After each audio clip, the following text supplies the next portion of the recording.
अस्सलाम वालेकुम, क्या हाल है? आप सब लोग ठीक हैं, खैरियत से हैं? आज मैं आप लोगों के लिए जो नए टॉपिक के साथ हाज़िर हूँ वो है याददाश्त को बढ़ाने के लिए। बड़ों और बच्चों सब के लिए एक ये मसला है। उन लोगों की याददाश्त जो है वो, कई लोगों का मसला होता है कि याददाश्त कम होती है, भूल जाते हैं।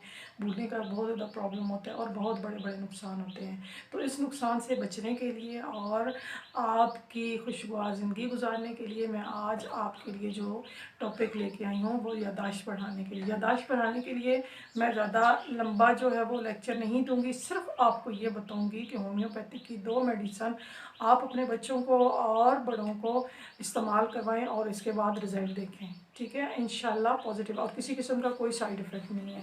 पहली मेडिसन जो मैं आपको बताने जा रही हूँ वो है कालीफास 6x।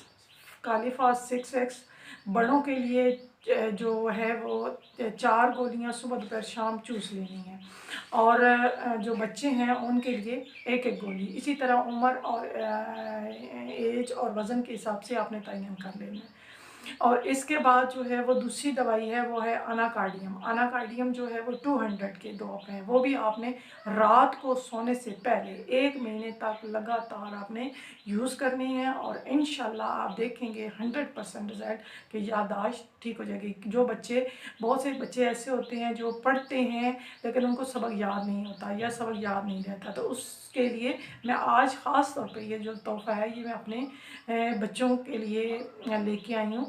और उनको उनको जिनको सबक याद नहीं होता और वो उसकी वजह से बहुत परेशान है, तो ये लाजमी इस्तेमाल करें। 1 महीने तक चेक करें, आप इस्तेमाल करेंगे तो इंशाल्लाह आप देखेंगे कि आपकी याददाश्त और बहुत अच्छी हो गई है। बड़ों के लिए जो है वो 5 कतरे जो है वो ज़बान के नीचे रात को सोने से पहले अनाकार्डियम 200 के डाल लेने हैं और बच्चों के लिए जो है वो 2 कतरे ज़बान के नीचे डाल दें। अगर बच्चे जो हैं वो छोटे हैं, वो नहीं लेते, 2 कतरे ज़बान के नीचे या ऐसे मुंह में डाल दें। अगर नहीं लेते तो आप जो है ना 1 चम्मच पानी लें, उसके अंदर 2 कतरे डालें और वो पानी पिला दें बच्चों को। अनाकार्डियम का तो ये हो गया। दूसरा है कालीफास 6 वो जो टैबलेट हैं वो होम्योपैथिक की मीठी टैबलेट है और वो बच्चे आसानी से जैसे वो टाफियाँ वगैरह खाते हैं उसी तरह खा लेंगे। तो इसी के साथ मैं आप लोगों से इजाज़त चाहूँगी। अल्लाह हाफिज़।